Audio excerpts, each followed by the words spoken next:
मेरा स्पेसिफिक प्रश्न ये है आपसे, बार्सिलोना से भारत के लिए कोई फ्लाइट नहीं है सालों से, तो अगर ऐसा संभव हो सके तो भारत के लोग इसका फायदा ले सकते हैं। आपने मुझे कहा तो मैं जरूर एक बार दोनों एयरलाइन को जाकर आपकी ओर से मैं ये निवेदन करता हूं और मेरी ओर से मैं थोड़ा इस पर वजन भी डाल देता। अब इंडिया अपने आप को पिच करने जा रहा है, कह रहा है भाई एशिया पैसिफिक से उड़ना है, इंडिया आ जाओ, मलेशिया, थाईलैंड, आसियान, सारी की सारी मार्केट आ जाओ इंडिया। ट्रंप है वो बड़ा वाज़ेह हैं, वो कहते हैं कि वो जो IMF का बेल आउट प्रोग्राम है वो किसी ऐसे मुल्क को नहीं देंगे जिसकी चीन के साथ शराकतदारी भी हो और जो चीन के जो कर्जे हैं अदा करने के लिए IMF का प्रोग्राम इस्तेमाल हो। हम अमेरिका से वो कुछ नहीं ले सके जो आज इंडिया ले रहा है, क्योंकि हमारी वजह यह है कि हमें पॉपुलिस्ट नैरेटिव चाहिए। मार्को रूबियो जो उनका वज़ीर ख़ारजा आ रहा है अमेरिका का, ट्रंप का, ये कह चुका है कि भारत में कोई भी अगर टेररिज्म का वाक़या होता है और वो टेररिज्म पाकिस्तान बराह रास्त मुलविस नहीं है बल्कि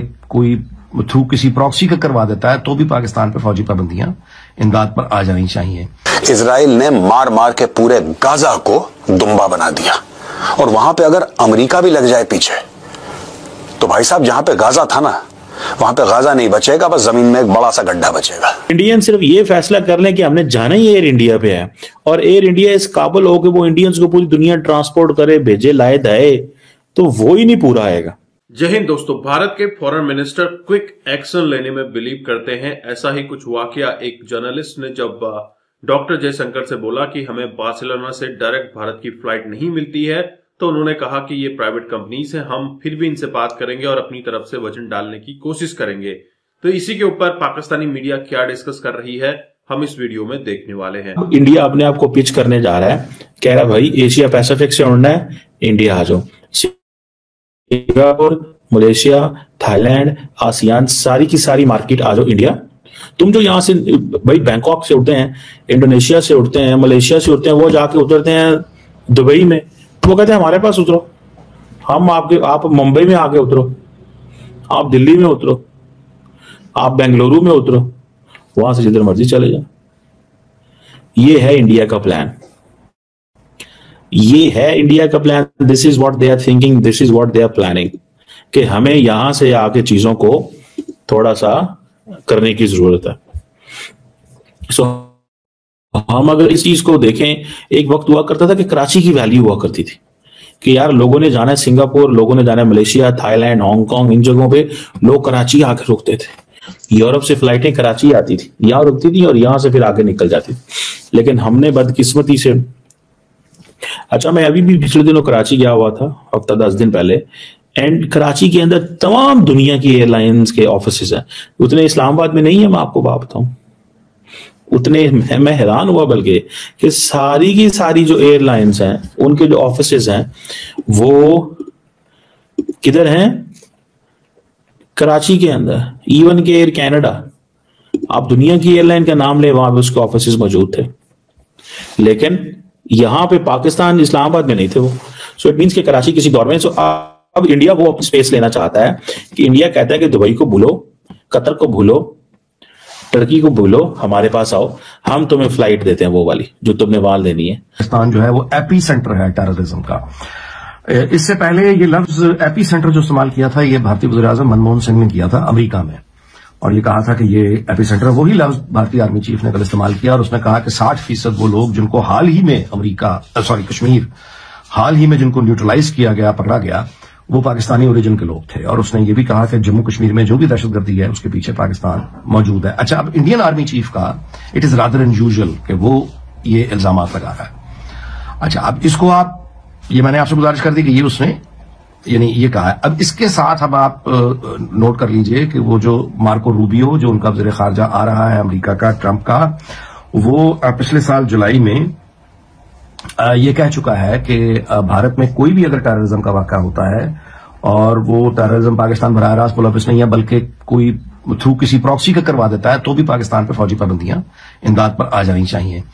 वो बिल तो जाहिर है कि कानूनी बना, वो बिल वहीं पड़ा है, बट दैट शोज दी मतलब एक थिंकिंग पैटर्न किसी का पता चल जाता है ना। तो जो आ रहा है आदमी 20 जनवरी को वहां ट्रंप की टीम में मार्को रूबियो, उसके पाकिस्तान के बारे में ये ख्याल है, एंटी चाइना है वो बहुत ज्यादा, और पाकिस्तान जाहिर है। अच्छा, अब इस पे ये याद रखिएगा बात कि यानी यहां से आपको एक थिंकिंग पैटर्न पता चल जाता है कि भारत में अगर कोई इस तरह का वाकया दहशतगर्दी का हो जाता है तो वो लोग जो जिन्होंने किया है वो रेगुलर तो पाकिस्तान के लोग नहीं थे, लेकिन प्रॉक्सी थे पाकिस्तान की। ये किसने तय करना है? पाकिस्तान तो लिख के नहीं देगा ना कि ये हमारे लोग थे, ये खुद भारतीयों ने तय करना है और उस पर अप्रूवल स्टैंप लगानी है अमरीकियों ने कि हाँ ठीक है फला वाकया हो गया और ये लोग इन्वॉल्व थे और इनका ताल्लुक चूंकि पाकिस्तान से निकल आया है, लिहाजा इन पर अब ये पाकिस्तान पर पाबंदियां नहीं चाहिए। यानी ये अगर एक केस डेवलप। अच्छा, इसके साथ आगे बढ़ जाइए।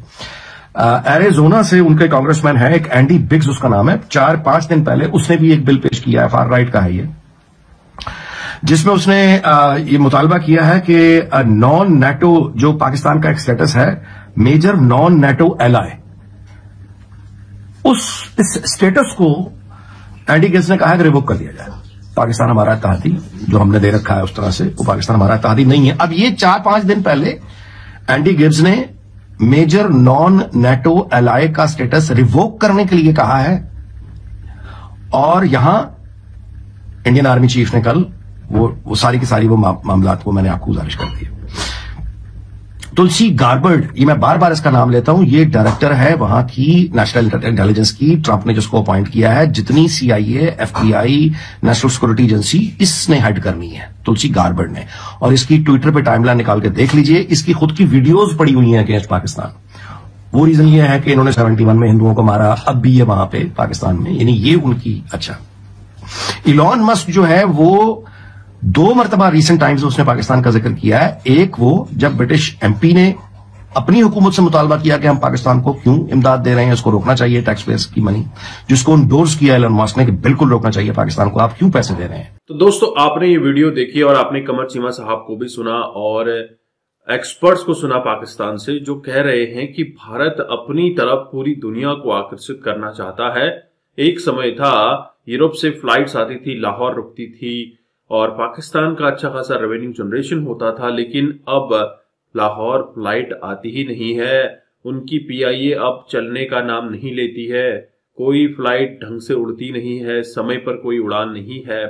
लेकिन जब भारत की बात हो रही है, भारत में सबसे बड़ा प्लेयर एयर इंडिया है, जो कि आने वाले समय में और भी फ्लाइट्स डिफरेंट कंट्रीज के लिए, एशियन कंट्रीज के लिए चलाता हुआ दिखेगा। और वहीं कंपनी कोशिश कर रही है कि एक नेटवर्क बनाया जाए एयरलाइंस का, जिससे कि भारत के हर राज्य और दुनिया के हर देश से फ्लाइट भारत में आए। नए नए एयरपोर्ट्स का आगाज किया जा रहा है और यह किसके लिए हो रहा है? यह भारत के अपने लोगों के लिए हो रहा है, उनको सुविधाएं मुहैया कराने के लिए हो रहा है, जिसे कहते हैं इंफ्रास्ट्रक्चर डेवलप करना। अगर इंफ्रास्ट्रक्चर डेवलप होगा तो विदेशी कंपनीज आएंगी, उन लोगों के लिए भी आसानी रहेगी और भारत के लोगों के लिए रोजगार के अवसर खुलेंगे। आप देख रहे हैं लगातार भारत की कंपनीज दूसरे देशों में भी प्रवेश कर रही है, अफ्रीका, एशियन कंट्रीज और अमेरिका, कनाडा, हर जगह भारत की कंपनीज हैं। उसी तरह से विदेशी कंपनीज अगर भारत आती हैं तो उनको भारत में निवेश करना होता है और इससे भारत के लोगों को रोजगार मिलता है, लोगों के घर चलते हैं और भारत की GDP, भारत की इकोनॉमी में पंख लगते हैं। आप देख रहे हैं महाकुंभ मेले में कितने हजारों करोड़ का बिजनेस हो रहा है। कल के दिन ही लगभग 2 करोड़ लोगों ने स्नान किया है, पहले दिन 1.5 करोड़ लोगों ने स्नान किया। इस महाकुंभ के मेले में जो पहले 40 करोड़ से 50 करोड़ की बात कर रहे थे, अब बात कर रहे हैं कि 50 से 60 करोड़ लोग इस पूरे महाकुंभ के पर्व में स्नान करेंगे। इससे रेवेन्यू जनरेशन ही होगा। और अलोन अगर हम बात करें यूपी की, तो 2 लाख करोड़ रुपए कमाने का एक आंकड़ा दिख रहा है। आप क्या समझते हैं जरूर कमेंट कीजिए। चैनल पर नए हैं, चैनल को भी सब्सक्राइब करें। हम आपको मिलते हैं अगले वीडियो में, तब तक अपना ध्यान रखिए। जय हिंद, जय भारत, जय श्री राम।